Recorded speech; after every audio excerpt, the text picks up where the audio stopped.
Dr. David Chen had been waiting for this moment his entire career. After 23 years of studying life forms from distant worlds, he was finally about to meet beings from another star system. Oh. The excitement in his chest felt like butterflies, dancing as he stood in the observation deck of the space station. Watching the alien ship approach, the station orbited Jupiter, its massive form casting shadows across the metallic corridors. David pressed his face against the cool glass window, watching the most beautiful spacecraft he had ever seen glide toward their docking bay. It looked like it was made of living crystal, shifting colors from blue to purple to gold as it moved through space. "This is it," he whispered to himself, checking his uniform one more time. His hands were slightly shaking, not from fear, but from pure anticipation. He had dreamed of this day since he was a child, looking up at the stars and wondering what kinds of people lived out there. The ship docked with a gentle thud that vibrated through the station floor. David made his way to the docking bay, where a small crowd of station workers had gathered. Everyone was curious, but they kept their distance as instructed. Only David and a few security officers were authorized to make first contact. The airlock door opened with a soft hiss, and David held his breath. 3 figures emerged, and his eyes widened in wonder. They were tall, maybe 7 feet, with skin that seemed to glow from within. Their faces were similar to humans, but more delicate, with larger eyes that sparkled like stars. What amazed David most was how their skin changed colors, shifting like the northern lights he had seen on Earth. The first alien to step forward was clearly the leader.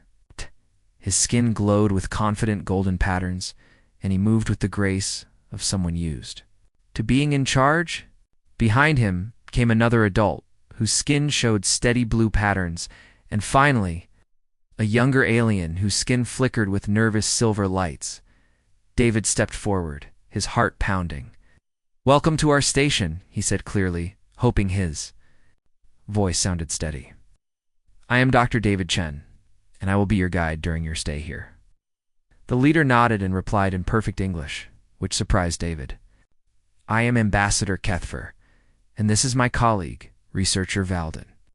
The young one behind us is Lyrath, our cultural attaché." David looked at the young alien, Lyrath H., who seemed barely adult by their species standards. Her skin was the most beautiful thing he had ever seen, shifting between silver and pale blue like moonlight on water. But then something unexpected happened that made David uncomfortable. Without warning, Lyrath dropped into a deep bow, her entire body folding forward in what looked like complete submission. Her skin pattern shifted to a deeper silver, and she held the position for several seconds. David felt his stomach twist with unease. In his culture, bowing like this meant someone thought they were lesser than another person. "Please," David said quickly, raising his hands. "There's no need to bow. We're equals here.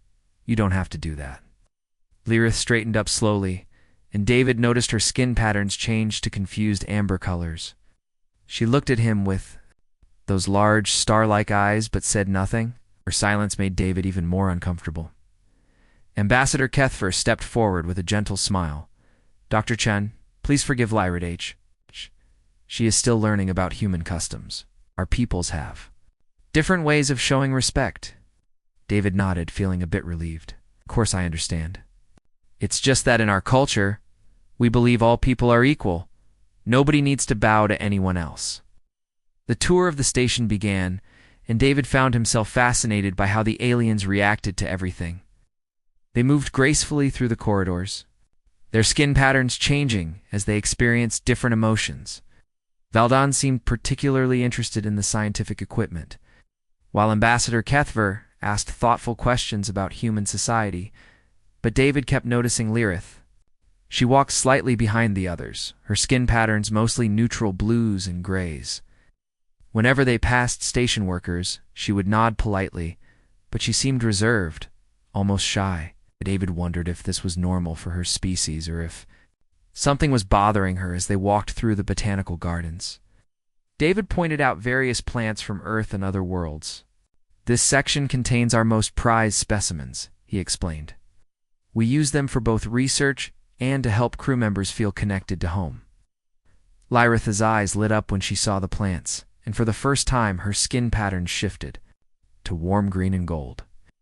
She approached a flowering vine carefully, and David watched in amazement as the plant seemed to respond to her presence. The flowers opened wider, their colors becoming more vibrant. "Incredible," David breathed. "Do you do that?" Lirith looked at him with surprise, as if she hadn't realized she was doing anything special. "Plants speak to those who listen," she said softly. Her voice was like gentle music, and David found himself leaning closer to hear her. But then, unexpectedly, she bowed again, this time toward the plant. David felt that uncomfortable feeling return to his stomach. He tried to keep his voice light and friendly as he said, "You don't need to bow to plants either, Lirith H. They're just... ... Well, they're just plants." The moment he said it, he knew he had made a mistake. Lirith's skin patterns flashed a deep purple color that he hadn't seen before. It was brief, but it looked almost like pain when she straightened up. Her patterns had returned to neutral silver, but something in her eyes had changed. "I understand, Dr. Chen," she said quietly, but her voice carried a weight that made David's chest tighten with guilt. The rest of the tour continued, but David couldn't shake the feeling that he had hurt her feelings somehow.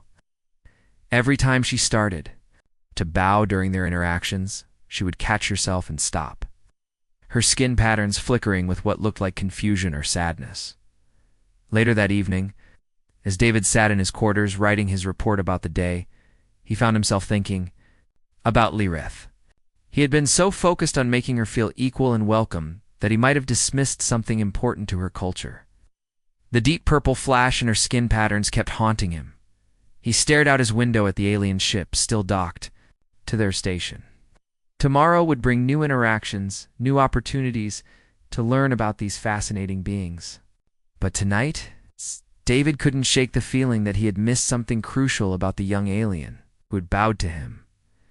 Little did he know that this misunderstanding would lead to the most important lesson of his career, perhaps his life. The mystery of why Lirith bowed would soon reveal truths about respect, loss, and the deeper connections that bind all living beings together, regardless of which world they call home. 3 weeks had passed since the aliens arrived, and Dr. David Chen was starting to feel like he was living in a dream. Every morning, he would wake up excited to learn something new about the Zilani people. Their ship remained docked to the station, and the 3 visitors had become a regular part of daily life. The crew members had gotten used to seeing the tall, glowing beings walking through the corridors. Some of the younger workers would whisper excitedly when they passed, while the older staff treated them with professional respect. David noticed that everyone was curious about the aliens, but they tried not to stare too obviously. David's daily routine now included cultural exchange sessions with the Zilani delegation. They would meet in different parts of the station, sharing knowledge about their respective worlds. Ambassador Kethver was particularly interested in human history and politics, while researcher Valden spent most of his time in the science labs, fascinated by human technology. But it was Lirith who captured David's attention the most. Every single day without fail, she would bow when she first saw him. And every single day, David would gently remind her that she didn't need to do that. He was starting to feel frustrated, not with her, but with himself for not being able to help her understand. "Lirith," he would say with a kind smile, "remember, we're friends here. Where friends don't bow to each other." She would always straighten up, her skin pattern shifting to that same confused amber color, and respond politely. "Of course, Dr. Chen. I apologize." But her voice carried a sadness that made David's heart ache. What worried David most was that Lirith H seemed to be withdrawing from everyone. During their group sessions, she would sit quietly in the corner, her skin patterns in neutral gray. When other crew members tried to talk to her, she would respond politely but briefly, and find an excuse to leave. The breakthrough came during one of their visits to the botanical gardens. David had been showing the aliens different plants from various worlds, explaining how they adapted to different environments. Lirith had been walking behind the group, as usual. When they stopped in front of a section containing some of the rarest specimens, "These plants are over 100 years old," David explained. gesturing to a magnificent earth oak tree that had been carefully transported to the station. This oak has been with us for generations. It's seen more human history than most people. While Ambassador Kethfer and Valden asked questions about the tree's care, David noticed Lirith had moved closer to the ancient oak. Her skin patterns began to shift to warm greens and golds. Colors he had learned meant she was feeling peaceful and happy. Then something amazing happened. Lirith placed her hand gently on the oak's bark, and the tree seemed to respond. Leaves rustled despite there being no wind in the enclosed garden. Small buds that had been closed began to open, and the entire tree seemed to glow with new life.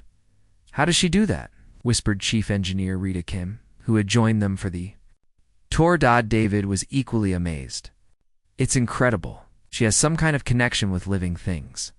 But then, as he watched, Lirith H stepped back from the tree and bowed to it.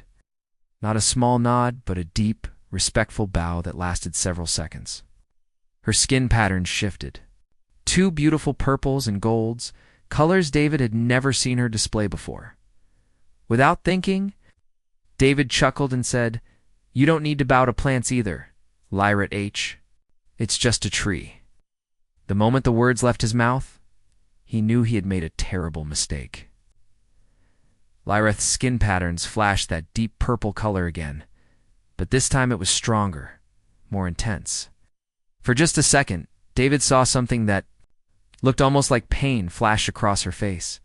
She straightened up quickly, her patterns returning to neutral silver. "I understand, Dr. Chen," she said quietly. But her voice was barely above a whisper. The rest of the tour continued, but the mood had changed. Lirith walked even further behind the group, her skin patterns staying dull and gray. Other plants, David noticed, she would look at them longingly, but kept her hands at her sides. After the tour ended, David found himself walking with Chief Engineer Rita through the station corridors. She was one of the few people on the station who wasn't afraid to speak her mind, and David valued her honest opinions. "David," Rita said, stopping him near one of the observation windows, "can I ask you something?" "Of course," David replied, though he had a feeling he knew what she was going to say. "The girl Lirith H, she seems ... sad. Have you noticed?" Rita's voice was gentle, but concerned. David sighed, running his hand through his hair. "I've noticed. Keep trying to help her understand that she doesn't need to bow to everyone and everything. In our culture, it makes people seem lesser, like they're not equal." Rita was quiet for a moment, watching the stars through the window. "What if," she said slowly, "what if it means something different in her culture? What if you're stopping her from doing something that's important to her?" The question hit David like a physical blow. He'd been so focused on making Lirith feel equal that he hadn't considered that the bowing might mean something completely different to her people. "I need to think about this," David said, feeling a weight settle in his chest. Over the next few days, David began to pay closer attention to Lirith's behavior. He noticed that she spent most of her free time alone in the observation lounges, staring out at the stars. When she thought no one was watching, her skin patterns would shift to deep blues and purples, colors that seemed to represent loneliness or sadness. He also noticed that she had stopped interacting with the plants in the botanical gardens. When their group would visit, she would keep her hands clasped behind her back, looking but not touching. The plants seemed to miss her presence too. They appeared less vibrant when she wasn't around. One evening, David was reviewing his notes about Zilani culture when he realized something troubling. On all his observations, he had never seen Lirith's skin patterns show the bright, happy colors for more than a few seconds. Mostly she remained in neutral tones, the occasional flashes of confusion or sadness. He thought about Ambassador Kethfer and Valdan, who seemed comfortable and engaged. Their skin patterns changed naturally throughout the day, showing a full range of emotions. But Lirith H seemed to be holding something back, suppressing a part of herself. David began to wonder if his well-meaning attempts to help her had actually been hurting her. The thought made him feel sick to his stomach. He had spent his entire career studying life forms from other worlds, yet he might have been completely misunderstanding the behavior of the alien he was supposed to be helping. As he sat in his quarters that night, looking out at the alien ship docked to their station, David made a decision. He needed to understand what the bowing really meant to Lyra H. and her people. He needed to find out why she looked so sad every time he told her she didn't need to bow. Tomorrow, he would try a different approach. Instead of telling her what she didn't need to do, he would ask her what the bowing meant to her, he hoped. It wasn't too late to fix whatever damage his misunderstanding had caused. Little did David know that this decision would lead to the most important conversation of his life. One that would reveal not just the truth about Lyrith's bowing, but also truths about himself that he had been hiding for years. David couldn't sleep that night. Tossed and turned in his narrow station bed, his mind racing with thoughts about Lyrith and what Rita had said. Every time he closed his eyes, he saw the young alien's skin flash that deep purple color of pain. He had been trying to help her, but what if he had been making everything worse? At 3 a.m, David gave up on sleep.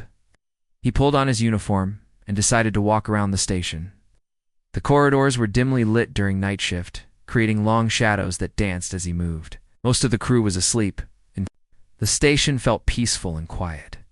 He found himself walking toward the memorial garden without really thinking about it. The memorial garden was a special place on the station, a quiet area where crew members could remember friends and family who had died. It was filled with soft lights and gentle music, designed to bring comfort to those who visited. As David approached the garden, he noticed a soft glow coming from inside. Someone was there, which was unusual for this time of night. He walked closer and stopped in surprise. Lyrith was kneeling in the center of the garden, her skin patterns cycling through deep blues and purples like a slow, sad dance. David hesitated at the entrance. He didn't want to intrude on what seemed like a private moment, but he was concerned about her. She looked so alone, so sad, that his heart ached just watching her. The memorial garden had a wall with the names of crew members who had died in the line of duty. Each name was engraved in metal with a small light beneath it. Lyrith was facing this wall, and as David watched, she slowly began to bow toward it. This time David didn't interrupt her. He stood silently and watched as she held the bow for a long time, her skin patterns shifting to colors he had never seen before. They were beautiful, but deeply sorrowful, like the colors of a sunset mixed with the darkness of night. When she finally straightened up, she noticed David standing at the entrance. Her skin patterns immediately shifted to startled silver, and she began to rise from her kneeling position. "Dr. Chen," she said softly, "I did not know anyone was awake." David stepped into the garden slowly, his hands raised in a peaceful gesture. "I couldn't sleep," he said gently. "I was just walking around the station." They stood in awkward silence for a moment. David could see that Lyrith's skin patterns were still showing traces of the deep sadness he had witnessed. He realized this was his chance to finally understand what had been happening between them. "Lyrith," he said carefully, "can I ask you something, and will you promise to give me an honest answer?" She looked at him with those large, star-like eyes and slowly nodded. "Of course, Dr. Chen." David took a deep breath. "Hey, why do you bow? I need to understand what it really means to you, not what I think it means." For a long moment, Lyrith didn't speak. Her skin patterns shifted through several colors as if she was having an internal struggle. Finally, she looked directly into his eyes, and David saw something there that made his chest tighten. "Dr. Chen," she said slowly, "in my culture, we bow to honor those who carry loss. The deeper the bow, the deeper the loss we recognize in someone." David felt like the ground had shifted beneath his feet. Loss. Lyrith. Skin patterns shifted to a complex mixture of gold and silver, colors that seemed to represent both sadness and respect. "Your species' emotional patterns are ... visible to us, like light that surrounds each person. You carry a profound loss, Dr. Chen, one that changed who you are, that made you into the person you became." The words hit David like a physical blow. He staggered backward, his mind reeling. "I don't understand. What are you talking about?" "You have a wound in your soul light," Lyrith continued, her voice gentle but firm. "A wound that came from losing someone very important to you.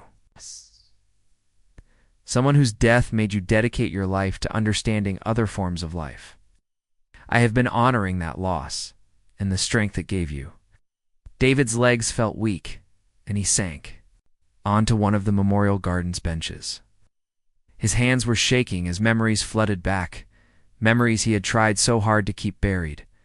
How could you possibly know about that? Lyrith moved closer, her skin patterns now showing warm, comforting colors. "We see the patterns that loss leaves behind. Your sister's death created a deep wound, but it also created something beautiful. You approach every new life form with the reverence she would have wanted. That is why I bow to you, Dr. Chen, not from submission, but from recognition of the sacred nature of your grief and how you transformed it into purpose." The mention of his sister made David's breath catch in his throat. He had never spoken about Alina to anyone on the station. Her death 7 years ago had been too painful, too personal to share with his colleagues. "Alina," he whispered, and suddenly tears were streaming down his face. Lyrith's skin patterns shifted to the gentlest gold David had ever seen. "Her name lives in your light. She was a botanist, wasn't she? She loved growing things, bringing life to dead worlds." David could only nod, overwhelmed by emotion. "She died in an accident on Mars. She was trying to establish the first permanent greenhouse there. I became a xenobiologist because I wanted to understand life the way she did. I wanted to honor her memory." "And you have Lyrith," said softly. "Every time you approach a new species with wonder and respect, you honor her. Every time you protect life instead of destroying it, you honor her. That is what I have been bowing to, Dr. Chen. Not to you as a superior being, but to the beautiful way you carry your sister's memory." David looked up at her through his tears. "When I told you there was no need to bow, I wasn't just dismissing a greeting, was I?" Lyrith's skin patterns flickered with pain. "I thought you were rejecting my acknowledgement of your sister's importance.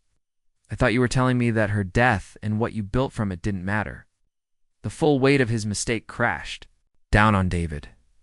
For weeks, he had been unknowingly dishonoring his sister's memory by refusing to let Lyrith acknowledge it. He had been so focused on human ideas of equality that he had completely missed the deeper spiritual meaning of her actions. "I'm so sorry," David said, his voice breaking. "I had no idea. I thought I was helping you feel equal, but I was actually hurting you." Lyrith knelt down beside his bench, her skin patterns now showing forgiveness and understanding. "There is no need for apology, Dr. Chen. How could you know? Our people see the world differently, but now that you understand, perhaps you can. See why your sister's memory is something worth honoring?" David wiped his eyes and looked at the memorial wall, seeing it with new understanding. "Is that why you were bowing to the wall? You can see the losses of all these people?" "Yes," Lyrith said softly. "Each name carries the light of someone who died serving others. Their sacrifices created meaning, just as your sister's death created meaning in your life. These are sacred things, Dr. Chen. They deserve recognition." For the first time in weeks, David saw Lyrith's skin patterns shift to bright, happy colors. She looked peaceful, as if a weight had been lifted from her shoulders. "Will you teach me," David asked, "how to honor loss the way your people do?" Lyrith's patterns burst into brilliant gold, and she smiled. "It would be my honor, Dr. Chen. Your sister would be proud of the life you have built from remembering her." As they sat together in the memorial garden, David realized that this moment would change everything. He finally understood that some things in life are indeed sacred, and that recognizing the profound impact of loss doesn't diminish anyone's worth. Instead, it honors the strength that comes from transforming grief into something beautiful and meaningful. The next morning, David woke up feeling like a completely different person. For the first time in weeks, he had slept peacefully after his conversation with Lyrith in the memorial garden.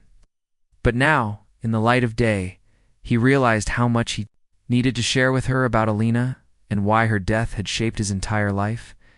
He found Lyrith in the botanical gardens, as he had expected. She was sitting quietly near the ancient oak tree, her skin patterns showing calm blues and greens. When she saw him approaching, she stood and began to bow, but this time David didn't stop her.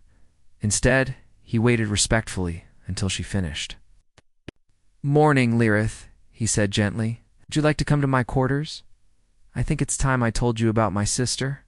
Her skin patterns shifted to warm gold and she nodded. "I would be honored to listen, Dr. Chen." David's quarters were small, but comfortable, with a window that looked out at the stars. He had a few personal items scattered around: books, photos, and a small plant that he had been trying to keep alive for years. As they sat down, David noticed Lyrith's eyes were drawn to a particular photograph on his desk. "That's Alina," David said, picking up the photo. It showed a young woman with dark hair and a bright smile, standing next to a greenhouse full of plants. She was 3 years younger than me, and the most passionate person I've ever known. Lyrith's skin pattern shifted to gentle silver as she studied the photo. "She has kind eyes. I can see where your compassion comes from." David smiled, feeling tears threaten again.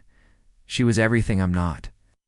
Fearless, optimistic, always ready to take on the world.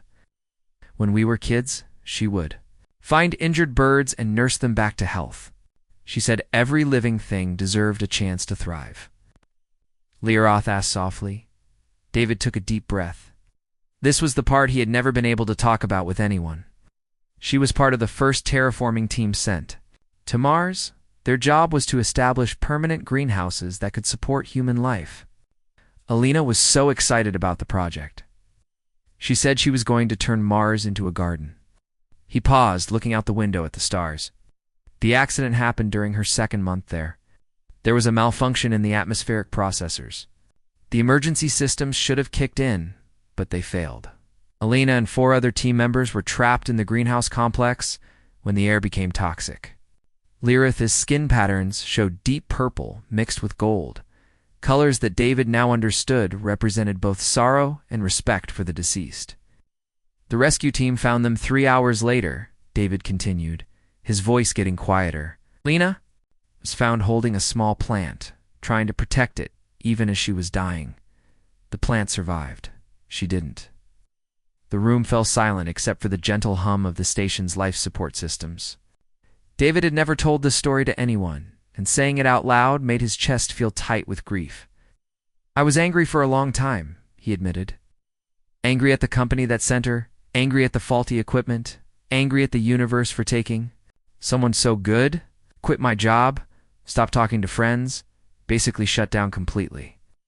But you became a xenobiologist," Lyrith H. observed. "You chose to study life instead of letting the anger consume you." David nodded, wiping his eyes. "It took me 2 years to realize that staying angry wasn't honoring Alina's memory. She would have wanted me to keep fighting for life, to keep believing that every living thing matters. So I went back to school, studied harder than I ever had before, and eventually ended up here. And now you approach every new species with the wonder she would have felt," Lyrith H. said, her skin patterns glowing with understanding. "You see the beauty in life forms that others might find strange or frightening." "Exactly," David said. "When I first saw you and your people, I felt the same excitement Alina would have felt. Every time I study a new organism, I think about how amazed she would have been by its complexity and beauty."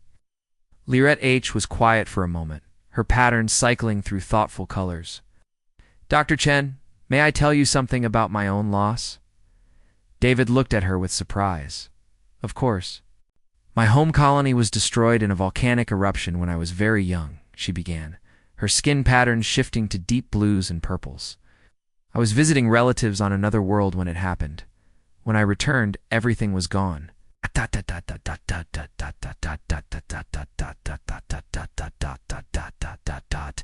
My parents, my siblings, my friends, over 10,000 people died that day." David felt his heart clench with sympathy. "I'm so sorry, Lyrith H. I had no idea. For years, I couldn't understand why I survived when everyone I loved died," she continued. "I felt guilty for being alive, guilty for being happy, guilty for wanting to connect with new people. But then, I discovered my ability to communicate with plants." "The way you made the oak tree bloom," David said, remembering. "Yes. Plants carry the memory of all life that has touched them. When I connect with them, I feel the presence of everyone who has ever cared for them. Through the plants, I can still feel connected to my lost family." Her skin patterns shifted to warm gold. That's why I bow to living things, Dr. Chen. They carry the echoes of those we've lost. David stared at her, understanding dawning. When you bowed to me, you were acknowledging Elena's presence in my life. Your sister's love lives in every kind act you perform, every life you protect, every moment of wonder you experience when meeting new beings. She is not gone, Dr. Chen. She is transformed into something beautiful. Your compassion. The truth of her words hit David like a wave. He had been carrying Elena with him all these years without realizing it. Every time he approached a new species, with respect and curiosity, he was honoring her memory. Every time he chose understanding over fear, he was continuing her work of nurturing life. I never saw it that way, David said, his voice thick with emotion. I thought I was just trying to make sense of losing her. Grief transforms into many things, Liret explained. Sometimes it becomes bitterness or anger, but in your case, it became something sacred, a dedication to protecting and understanding life. That is why I bow to you, Dr. Chen, not because you are my superior, but because you carry something holy. David looked at the photo of Elena again, seeing it with new eyes. She would have loved meeting you and your people. She would have been fascinated by your connection to plants. And she would have been proud of the man you became, Lirith said firmly. You honor her memory every day, whether you realize it or not. As they sat together in comfortable silence, David felt a weight lifting from his shoulders. For 7 years he had carried his grief like a burden, never realizing that it had also become his greatest strength. Through Lirith's eyes, he could see that losing Elena hadn't just caused him pain. It had made him into someone who could truly appreciate the precious nature of all life. Thank you, he said finally, for helping me understand what I've been carrying all these years. Lirith's skin patterns burst into brilliant gold. Thank you for sharing your sister's story with me. Now I understand why your light shines so brightly with compassion. Outside the window, the stars continued their eternal dance. And David realized that somewhere among them, Elena's spirit lived on in the work he did every day. The conversation had changed everything, and he knew that from now on, he would see his grief not as a wound, but as a gift that connected him to all living things. 1 month had passed since David and Lirith's life-changing conversation in his quarters. The space station felt different now, or maybe David felt different. He couldn't tell which one it was, but everything seemed brighter, more meaningful. The corridors he walked every day felt less like a workplace and more like a bridge between worlds. David had spent the weeks learning everything he could about Zilani culture. He discovered that their ability to see emotional patterns in people was considered a sacred gift, something that came with great responsibility. Lirith had explained that her people believed those who could see these patterns were meant to help others understand their own spiritual journeys. We are not meant to judge, she had told him during one of their daily conversations. We are meant to witness and honor the strength that comes from surviving great loss. This morning, David was walking toward the botanical gardens with a spring in his step. He had something special planned, something that had been growing in his mind for weeks. As he entered the garden, he saw Lirith exactly where he expected her to be, near the memorial corner he had created for Elena. 3 weeks ago, David had planted a small earth rose in the garden's memorial section. It was a cutting from Elena's favorite variety, one that she had grown in her greenhouse back on Earth. The rose had struggled at first, looking weak and pale under the artificial station lights. But then something magical had happened. Lirith had begun visiting the rose every day, sitting beside it quietly, her skin patterns glowing with gentle green and gold colors. She would place her hand near the plant without quite touching it, and David would watch in amazement as the rose responded. Its petals grew stronger, its color deepened, and slowly it began to bloom more beautifully than any rose he had ever seen. "Good morning, Lirith," David said as he approached. To his surprise, she stood and began to bow, but this time David didn't feel uncomfortable. Instead, he felt honored. "Good morning, Dr. Chen," she replied, her skin patterns showing warm gold and silver. "Elena's rose is blooming beautifully today." David smiled, looking at the magnificent flower. I think she would have loved seeing how you care for it. You have a gift with living things that she would have deeply admired. They stood together in comfortable silence, watching the rose sway gently in the garden's artificial breeze. Had learned that these quiet moments were precious to Lyrath's people. They believed that being present with living things was a form of prayer, a way of honoring the connections that bind all life together. Lyrath, David said finally, I want to ask you something, and I hope you'll say yes. Her skin patterns shifted to curious blues and greens. Of course, Dr. Chen, will you teach me how to honor loss the way your people do? I mean, really teach me, not just explain it.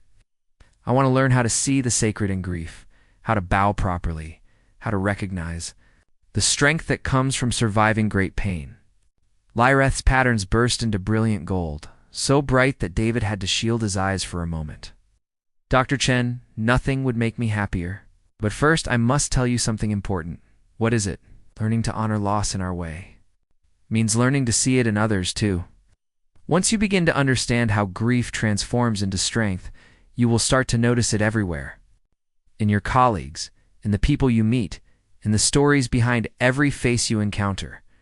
Are you prepared for that? David thought about this seriously. I think I'm ready. Living for 7 years without acknowledging Elena's continuing presence in my life has been harder than I realized. If I can learn to see and honor that in others, maybe I can help them the way you helped me. Then we begin now, Lyrath said, her skin patterns shifting to teacher colors, deep blues mixed with silver. The first lesson is about posture and intention. When we bow, we are not making ourselves smaller. We are making space in our hearts for the pain and strength of another person. She demonstrated, moving into a graceful bow that somehow looked both humble and dignified. Feel the difference between bowing from fear and bowing from respect. One diminishes you, the other expands your capacity for compassion. David tried to copy her movement, feeling awkward at first. But as Lyrath guided him through the motions, he began to understand. This wasn't about submission or hierarchy. It was about creating a moment of sacred recognition between two beings who had both survived loss and found meaning in their survival. Better, Lyrath, said, her patterns showing encouragement. Now, let us practice with Elena's rose. David felt strange bowing to a plant, but as he moved into the position, something shifted inside him. He thought about Elena's hands touching countless plants. Her love for every living thing, her belief that all life was connected. Suddenly, bowing to her rose felt like the most natural thing in the world. I can almost feel her presence, he whispered, tears streaming down his face. That is because she is present, Lyrath said gently. Love doesn't disappear when someone dies, Dr. Chen. It transforms into new forms, new connections, new ways of touching the world. Your sister's love lives in this rose, in your compassion, in every moment you choose to protect life instead of destroying it. I spent the next hour practicing different types of bows, ones for honoring the dead, ones for recognizing strength in the living, ones for showing gratitude to the natural world. David was amazed at how much meaning could be contained in a simple gesture when it was done with the right intention. Chief. Engineer Rita found them in the garden during her lunch break. She had been watching David's transformation over the past month with curiosity and concern. David, she said, approaching cautiously, what are you two doing? David looked up from where he had been practicing a bow of gratitude toward the ancient oak tree. For a moment, he worried that Rita would think he had lost his mind. But then he saw something in her eyes, a flicker of recognition, a hint of old pain that he had never noticed before. Rita, he said gently, have you ever lost someone important to you? Her expression changed immediately, and David saw walls go up in her eyes. What? Why do you ask? Because David said, standing and facing her with new understanding, I think I'm finally learning how to see the strength that comes from surviving loss. And I think you carry that strength too. Rita was quiet for a long moment. Then, to David's surprise, her eyes filled with tears. My son, she said quietly. He died in a transport accident 5 years ago. He was only 12. Without hesitation, David moved into one of the bows Lyrath had taught him. Not deep, respectful, acknowledging the profound loss Rita had carried alone for so long. "I'm sorry I never saw that before," he said. "And I'm sorry you've been carrying that pain without anyone recognizing how strong you are." Rita stared at him in amazement. "David, what has gotten into you?" "I finally learned that some things are worth bowing to," he said simply. "The love we carry for those we've lost, the strength we build from surviving their absence, the way we choose to honor their memory through our actions. These are sacred things, Rita. They deserve recognition." Lyrith's skin patterns glowed with approval as she watched David apply his first lesson. "Your species has much wisdom about honoring loss," she said to Rita. "We have much to learn from each other." As the three of them stood together in the garden, David realized that this was just the beginning. The lessons Lyrith had taught him weren't just about bowing or recognizing emotional patterns. They were about seeing the sacred in everyday life, about honoring the invisible connections that bind all living things together. Later that evening, David sat in his quarters writing the most important report of his career. But this wasn't a scientific report about alien biology or cultural practices. This was a letter to his parents back on Earth, telling them about Elena's memorial garden and the alien girl who had helped him understand that their daughter's love was still alive. "In the world, dear Mom and Dad," he wrote, "I finally learned how to honor Elena properly, not by forgetting her or moving on, but by recognizing that her love lives in every kind act I perform, every life I protect, every moment I choose wonder over fear. I wanted you to know that she's not gone. She's transformed into something beautiful, and I carry her with me every day."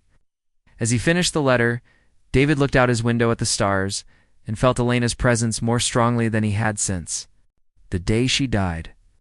Tomorrow he would continue learning from Lyrith about the sacred nature of loss and healing. But tonight, he was content to sit with the knowledge that love never truly dies. It simply finds new ways to touch the world. The story of the human who learned to bow had become something much more important, a story about how understanding each other's pain can become the foundation for deeper compassion and connection across the vast distances between worlds.